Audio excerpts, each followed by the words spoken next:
Hi అండి, అందరికీ నమస్తే. Welcome to my channel. ఈరోజు మన రెసిపీ పిల్లలకి ఎంతో ఇష్టమైన మిల్క్ పుడ్డింగ్ రెసిపీని ఈజీగా చిటికెలో ఎలా ప్రిపేర్ చేయాలో మనం ఈ వీడియోలో చూద్దాం. ఈ రెసిపీ కోసం నేను ఒక గిన్నె తీసుకుని 3 గ్లాస్ మిల్క్ అయితే యాడ్ చేసుకున్నాను.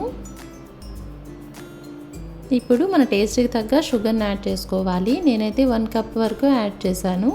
షుగర్ కొంచెం ఎక్కువ తినే వాళ్ళైతే ఎక్కువ యాడ్ చేసుకోవాలి. 2 స్పూన్స్ అగరగర్ పౌడర్ని యాడ్ చేస్తున్నాను.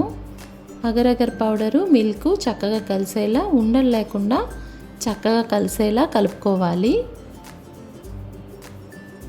షుగర్ అంతా చక్కగా మిల్క్లో కరిగే విధంగా మనం కలిపి పెట్టుకోవాలి.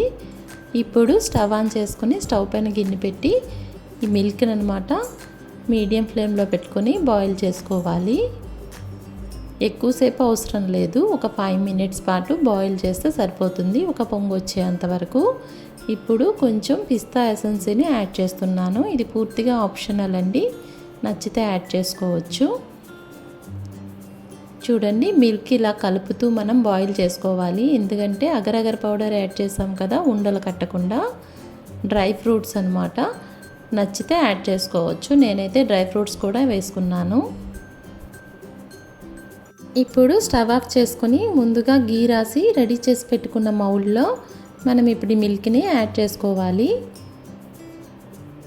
మనం ఈ రెసిపీని ఈజీగా రెడీ చేయొచ్చు. పిల్లలకి ఎప్పుడు అడిగితే అప్పుడు మనం రెడీ చేసి పెట్టచ్చు. ఇప్పుడు కొన్ని పాలు మిగిలాయి, ఆ పాలు నేను వేరే మౌల్డ్లో యాడ్ చేసుకుంటున్నాను.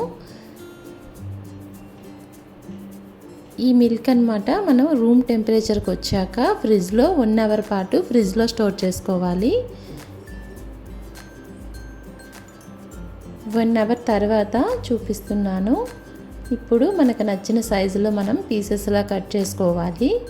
నేనైతే స్క్వేర్ షేప్లో కట్ చేస్తున్నాను.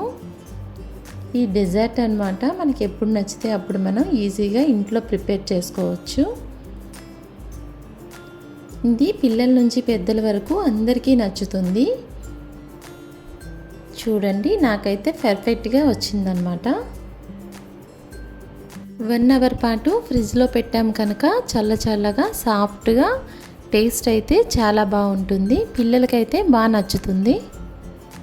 నేను కొంచెం ట్రూటీ ఫ్రూటీలతో గార్నిష్ చేసి పెట్టుకున్నాను.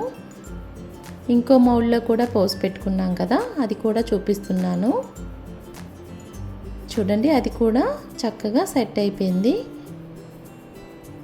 ఇప్పుడు కొంచెం ట్రూటీ ఫ్రూటీతో గార్నిష్ చేసుకుంటే సరిపోతుంది. ఇది కూడా కట్ చేసి చూపిస్తాను.